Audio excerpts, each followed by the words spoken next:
Assalamualaikum warahmatullahi wabarakatuh. Salam sejahtera bagi kita semua. Semoga kalian semua dalam lindungan dan rahmat Tuhan Yang Maha Kuasa. Matahari mulai condong ke barat saat Gus Ikdam tiba di Pasar Tanah Abang, Jakarta. Hiruk-pikuk para pedagang dan pembeli menyambutnya dengan riuh rendah. Beberapa orang mengenalnya dan segera menyambut dengan senyum penuh hormat.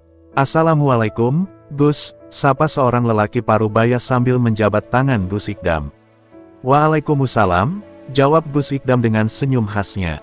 Hari itu, ia diundang untuk mengisi ceramah dengan tema tanggung jawab seorang kepala keluarga terhadap anak dan istrinya. Para pedagang dan warga sekitar telah berkumpul di sebuah lapangan kecil di sudut pasar. Beberapa duduk di bangku yang disediakan, sementara yang lain berdiri, antusias menunggu ceramah dimulai.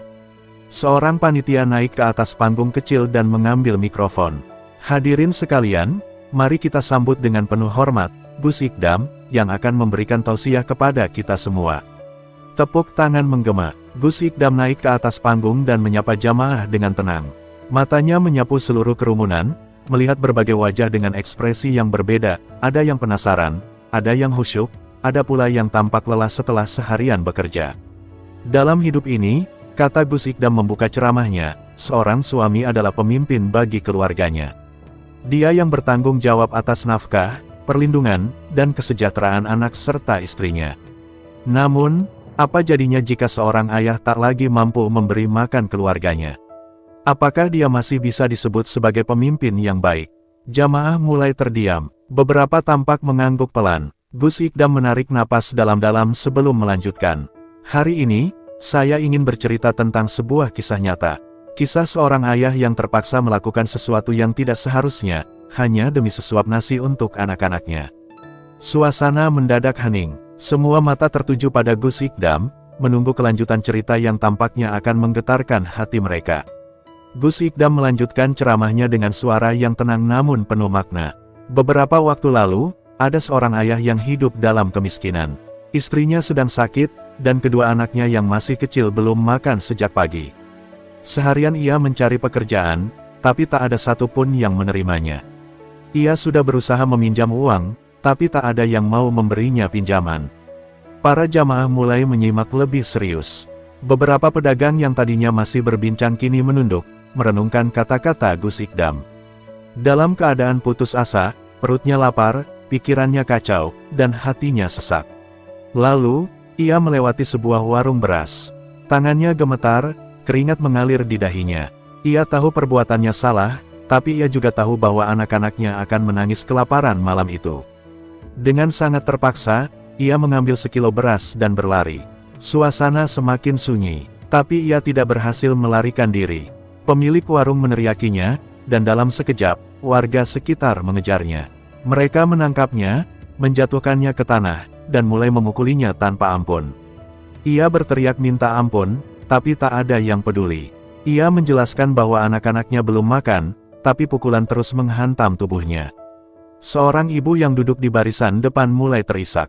Beberapa laki-laki menundukkan kepala, seolah membayangkan jika itu terjadi pada mereka. Lelaki itu akhirnya tergeletak tak bergerak. Nafasnya melemah, dan tak lama kemudian, ia meninggal di tempat, di tengah kerumunan orang-orang yang tadi menghukumnya tanpa belas kasihan. Gus Ikdam menghentikan ceritanya sejenak.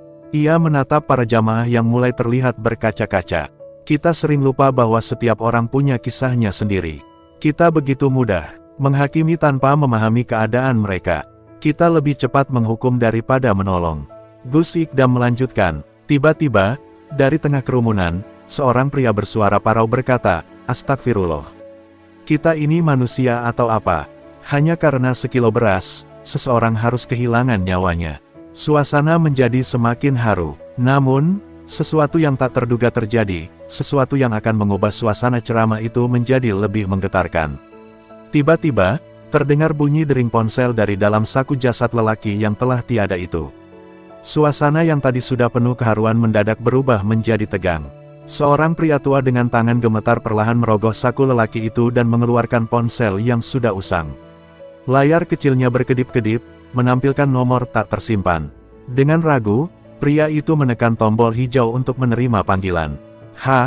Halo, Suaranya terdengar serak. Dari ponsel itu, terdengar suara kecil yang polos dan penuh harapan.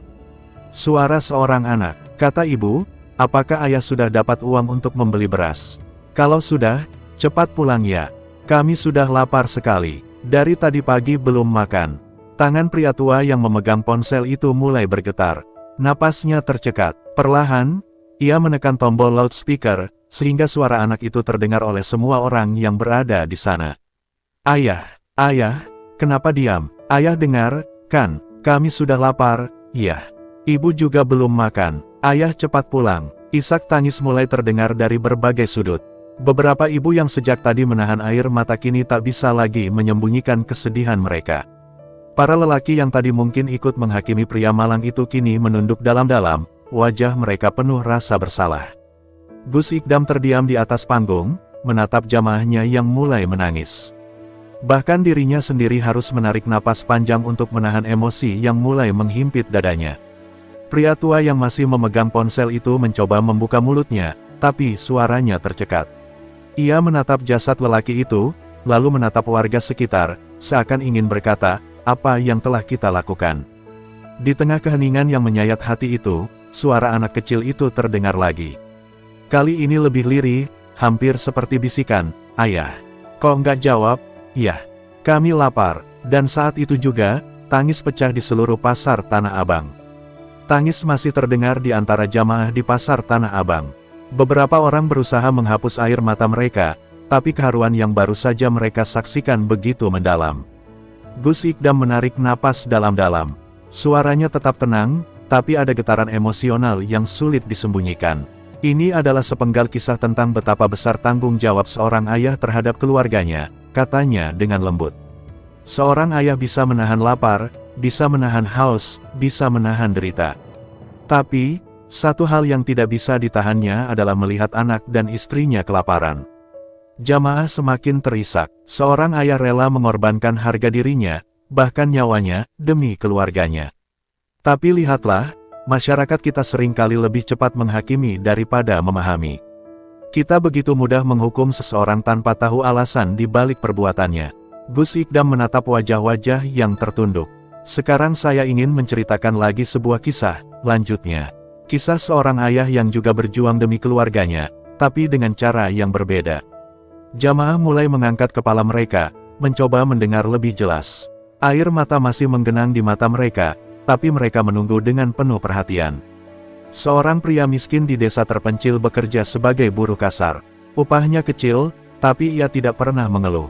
Suatu hari, istrinya jatuh sakit, dan anak-anaknya kelaparan. Dengan uang yang tersisa, ia hanya mampu membeli 1 bungkus nasi.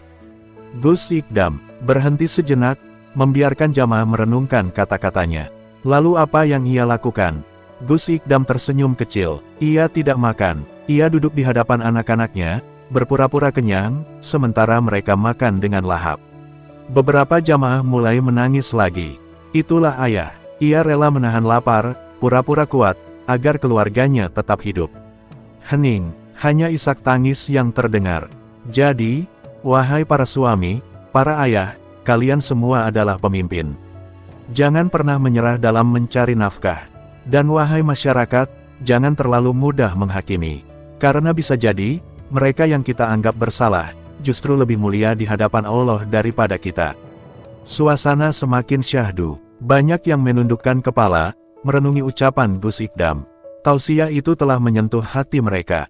Tapi Gus Ikdam belum selesai. Masih ada sesuatu yang harus ia sampaikan. Setelah suasana mulai sedikit mereda, Gus Ikdam kembali berbicara dengan nada yang lebih dalam. Kita sering mengira bahwa kebahagiaan keluarga hanya bisa dibangun dengan uang, katanya sambil menatap para jamaah yang masih terisak. Padahal, harta yang sesungguhnya bukanlah uang. Harta yang paling berharga adalah keberkahan dalam keluarga. Beberapa jamaah mengangguk perlahan. Kalian tahu, ada orang yang kaya raya, rumahnya megah, mobilnya berderet. Tapi apakah mereka pasti bahagia? Gus Ikdam tersenyum kecil. Banyak yang justru hidup dalam kesepian, anak-anaknya jauh, istrinya tak bahagia, dan hatinya gersang. Apakah itu bisa disebut rezeki? Jamaah mulai berpikir. Sebaliknya, ada seorang buruh miskin yang pulang ke rumah dengan tubuh lelah. Tapi saat sampai di rumah, anak-anaknya menyambut dengan gembira, istrinya tersenyum, meskipun makanan di meja hanya nasi dan garam. Itulah rezeki yang sebenarnya, itulah kebahagiaan yang sejati. Beberapa orang mulai menangis lagi. Kita ini sering salah dalam menilai hidup, lanjut Gus Ikdam. Kita iri melihat orang lain kaya, tanpa tahu apakah mereka benar-benar bahagia. Kita mencela orang miskin tanpa tahu betapa kerasnya mereka berjuang. Padahal, yang penting bukanlah banyaknya harta, tapi seberapa banyak berkah dalam hidup kita. Gus Ikdam berhenti sejenak, membiarkan kata-katanya meresap ke dalam hati jamaah. Lihatlah bapak yang tadi saya ceritakan, lanjutnya. Ia tidak punya apa-apa, tapi ia punya sesuatu yang lebih berharga daripada emas dan berlian, cintanya pada keluarganya. Sampai akhir hidupnya, ia hanya memikirkan satu hal, bagaimana anak dan istrinya bisa makan. Jamaah semakin terisak. Jadi, wahai para ayah, jangan pernah merasa kecil hanya karena kalian miskin. Dan wahai para istri dan anak-anak, hargailah suami dan ayah kalian. Mungkin mereka tidak bisa membelikan kalian barang mewah, tapi mereka telah memberikan nyawa mereka untuk kalian. Hening, semua orang larut dalam perasaan masing-masing. Tapi Gus Ikdam belum selesai. Ia masih ingin menyampaikan sesuatu yang lebih dalam, sesuatu yang akan membuat hati jamaah semakin bergetar. Setelah jeda sejenak, Gus Ikdam kembali berbicara dengan suara yang lebih tenang namun penuh makna. Bapak-bapak, ibu-ibu, kita semua tadi menangis mendengar kisah ayah yang terpaksa mencuri demi anaknya. Kita merasa iba, kita merasa bersalah. Tapi ada satu pertanyaan yang harus kita renungkan bersama. Ia menatap jamaah satu persatu, seakan ingin memastikan bahwa mereka benar-benar mendengar. Kita menangisi ayah itu setelah ia meninggal. Tapi di mana kita saat ia masih hidup dan kelaparan? Suasana kembali hening. Kita seringkali merasa peduli setelah terlambat. Kita merasa bersalah setelah nyawa seseorang hilang. Tapi di saat mereka butuh pertolongan, kita kemana? Beberapa orang menundukkan kepala, merasa tertampar oleh kata-kata itu. Kita sibuk membangun rumah mewah, membeli pakaian mahal, menyimpan harta berlebih, sementara di sekitar kita ada saudara yang kelaparan. Apakah kita tidak takut bahwa Allah akan meminta pertanggungjawaban atas semua itu? Seorang ibu di barisan depan mulai menangis lebih keras. Seorang lelaki di sudut pasar mengusap wajahnya yang basah oleh air mata. Saat kita sibuk menilai dosa orang lain, kita lupa bahwa kita juga berdosa karena membiarkan mereka kelaparan. Rasulullah pernah bersabda, tidaklah beriman seseorang jika ia tidur dalam keadaan kenyang sementara tetangganya kelaparan. Kita mungkin tidak mencuri seperti bapak tadi, tapi kita mencuri hak fakir miskin dengan menutup mata terhadap kesulitan mereka. Tangis semakin pecah di berbagai sudut pasar. Jika saja ada satu orang yang memberi bapak itu sedikit rezeki, mungkin ia tidak perlu mencuri. Jika ada satu orang yang bertanya bagaimana keadaannya, mungkin ia tidak akan kehilangan nyawanya. Tapi kita semua diam. Dan ketika ia mati, barulah kita menangis. Jamaah semakin tertunduk. Jadi mulai sekarang, jangan lagi menunggu sampai terlambat. Jika kita melihat ada saudara kita yang kesulitan, jangan tunggu mereka meminta. Jangan tunggu mereka mencuri. Jangan tunggu mereka mati dulu baru kita menangis. Seorang lelaki yang sejak tadi menahan tangis akhirnya bersuara dengan suara parau, "Astagfirullah, kita ini terlalu sering melihat tapi tak peduli." Gus Ikdam mengangguk pelan. Benar, Pak, kita ini melihat, tapi tidak benar-benar peduli. Dan itu adalah dosa yang sering kita lakukan tanpa sadar. Suasana semakin sendu. Banyak yang mengusap wajah mereka, merasa bersalah. Tapi Gus Ikdam belum selesai. Ia masih ingin menyampaikan satu hal lagi, sesuatu yang akan mengubah cara pandang mereka terhadap hidup dan tanggung jawab. Suasana di pasar Tanah Abang masih diliputi kesedihan. Isak tangis terdengar di berbagai sudut. Para pedagang yang sebelumnya sibuk dengan dagangannya kini terdiam, merenungkan kata-kata Gus Ikdam. Setelah jeda sejenak, Gus Ikdam kembali berbicara. Kali ini suaranya lebih tegas. Bapak-bapak, ibu-ibu, tangisan kita hari ini tidak akan mengubah nasib orang miskin. Rasa bersalah kita tidak akan mengembalikan nyawa bapak yang tadi kita ceritakan. Tapi kita masih bisa melakukan sesuatu. Jamaah mulai mengangkat kepala, menatap Gus Ikdam dengan penuh harap. Perubahan harus dimulai dari diri kita sendiri. Jangan hanya menangis hari ini, lalu besok kita kembali lupa. Jangan hanya terharu sekarang, lalu lusa kita kembali acuh tak acuh terhadap orang miskin di sekitar kita. Beberapa orang mulai mengangguk. Mulai sekarang, mari kita perhatikan lingkungan kita. Jika ada tetangga yang kesulitan, bantu mereka. Jika ada saudara yang kelaparan, jangan tunggu mereka meminta. Jika ada fakir miskin yang membutuhkan, sisihkan rezeki kita untuk mereka. Seorang pedagang sayur di barisan depan mengangkat tangan. Dengan suara serak ia berkata, "Gus, saya tidak kaya. Saya hanya pedagang kecil, tapi kalau ada orang di sekitar saya yang lapar, saya janji akan berbagi." Gus Ikdam tersenyum. "Barakallah, Pak, tidak perlu kaya untuk berbagi. Tidak perlu menunggu punya banyak harta untuk membantu. Kadang, setengah piring nasi yang kita bagikan lebih berarti daripada emas yang kita simpan." Seorang ibu tua juga bersuara, "Gus, kalau saya tidak punya uang, apa yang bisa saya lakukan?" Gus Ikdam menatapnya dengan lembut. "Ibu, membantu tidak selalu dengan uang. Senyum kepada orang yang sedang kesusahan itu sedekah. Bertanya kabar tetangga yang sedang sakit itu sedekah. Menolong pedagang yang kesulitan mengangkat barangnya itu juga sedekah. Bahkan mendoakan orang lain dengan tulus, itu juga bentuk kepedulian yang besar." Ibu itu mengangguk, air mata mengalir di pipinya. "Saya berjanji, Gus, saya tidak akan menunggu orang miskin mencuri dulu baru saya peduli."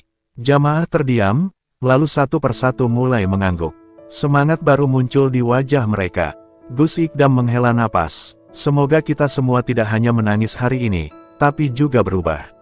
Ingat, kita tidak bisa mengubah dunia sendirian, tapi kita bisa mengubah lingkungan di sekitar kita. Dan jika setiap orang melakukan hal yang sama, maka dunia ini akan menjadi lebih baik." Jamaah serempak mengucap, "Amin." Tausiah hampir selesai. Namun, masih ada satu hal yang ingin Gus Ikdam sampaikan, penutup yang akan semakin menguatkan hati mereka. Setelah suasana sedikit tenang, Gus Ikdam kembali berbicara dengan suara yang lebih dalam, penuh makna. "Bapak-bapak, ibu-ibu, kita semua sudah tersadar bahwa kepedulian harus kita mulai dari diri sendiri. Tapi ada satu hal lagi yang tidak boleh kita lupakan, yaitu tanggung jawab seorang kepala keluarga." Para jamaah mendengarkan dengan saksama. Seorang ayah bukan hanya pencari nafkah, tapi juga pemimpin keluarga. Ia bukan hanya bertanggung jawab memberi makan istri dan anak-anaknya, tapi juga membimbing mereka dalam agama, mendidik mereka dengan nilai-nilai kehidupan. Gus Ikdam menatap jamaah dengan penuh kesungguhan. Jangan sampai kita sibuk mencari rezeki sampai lupa untuk membimbing anak-anak kita. Jangan sampai kita terlalu fokus pada uang sampai melupakan doa untuk keluarga kita. Seorang bapak di barisan depan menundukkan kepala. Dengan suara lirih ia berkata, "Gus, saya ini sibuk bekerja dari pagi sampai malam. Kadang saya lupa menanyakan bagaimana keadaan anak-anak saya." Gus Ikdam tersenyum lembut. "Bapak masih punya kesempatan untuk memperbaiki semuanya. Mulai sekarang, sisihkan waktu untuk anak-anak. Tanyakan bagaimana sekolah mereka, apa yang mereka pelajari hari ini. Jangan hanya menjadi ayah yang memberi uang, tapi jadilah ayah yang memberi kasih sayang dan bimbingan." Beberapa bapak-bapak mulai mengusap mata mereka. Dan untuk ibu-ibu, lanjut Gus Ikdam, jadilah istri yang mendukung suami, bukan yang membebaninya. Jangan tuntut suami di luar kemampuannya. Jika rezeki hari ini hanya cukup untuk makan sederhana, bersyukurlah. Jangan mengeluh, jangan membandingkan suami kalian dengan orang lain. Seorang ibu menangis, merasa tersentuh oleh kata-kata itu. Banyak rumah tangga yang hancur bukan karena miskin, tapi karena kurangnya rasa syukur. Banyak keluarga yang retak bukan karena kekurangan harta, tapi karena kehilangan kasih sayang dan saling pengertian. Jamaah semakin hanyut dalam tausiah ini. Kita semua punya tanggung jawab dalam keluarga. Suami sebagai pemimpin, istri sebagai pendamping, anak-anak sebagai penerus kebaikan. Jika masing-masing menjalankan perannya dengan baik, insya Allah keluarga kita akan diberkahi oleh Allah. Gus Ikdam menghela napas, lalu tersenyum. "Saya ingin kita semua pulang dari sini dengan satu tekad, menjadi lebih baik. Jangan hanya menangis hari ini, tapi lakukan perubahan. Jadilah ayah yang bertanggung jawab, ibu yang penuh kasih, anak yang berbakti. Jika kita ingin Allah memberikan rezeki dan keberkahan, mulailah dengan memperbaiki diri." Jamaah serempak mengucap, "Amin." Suasana di pasar Tanah Abang berubah. Dari tempat yang penuh kesibukan, kini menjadi tempat perenungan. Banyak orang yang tergerak hatinya. Mereka berjanji pada diri sendiri untuk menjadi lebih peduli, lebih bersyukur, dan lebih bertanggung jawab dalam keluarga. Ketika Gus Ikdam selesai berbicara, seseorang dari jamaah maju ke depan. Ia seorang pria parubaya dengan wajah yang masih basah oleh air mata. "Gus, bolehkah saya mengatakan sesuatu?" Gus Ikdam mengangguk. Pria itu menghela napas, lalu berkata, "Saya pernah marah pada ayah saya karena miskin. Saya pernah menganggap beliau gagal sebagai kepala keluarga. Tapi hari ini saya sadar bahwa beliau telah melakukan yang terbaik. Saya ingin pulang dan meminta maaf kepada beliau." Jamaah terdiam. Gus Ikdam tersenyum, lalu berkata, "Semoga Allah memberkahi niat baikmu, Mas. Jangan tunda meminta maaf. Jangan tunggu orang tua kita pergi baru kita menyesal." Pria itu menangis, lalu beranjak pergi. Tausiah telah selesai, tapi efeknya masih terasa. Banyak yang pulang dengan hati yang lebih tenang, dengan niat untuk menjadi lebih baik. Di kejauhan, matahari mulai tenggelam di langit Jakarta. Hari itu bukan sekadar hari biasa di pasar Tanah Abang. Hari itu adalah hari di mana banyak hati tersentuh dan banyak jiwa tersadar. Dan Gus Ikdam, seperti biasa, hanya tersenyum. Ia tahu bahwa tugasnya sudah selesai.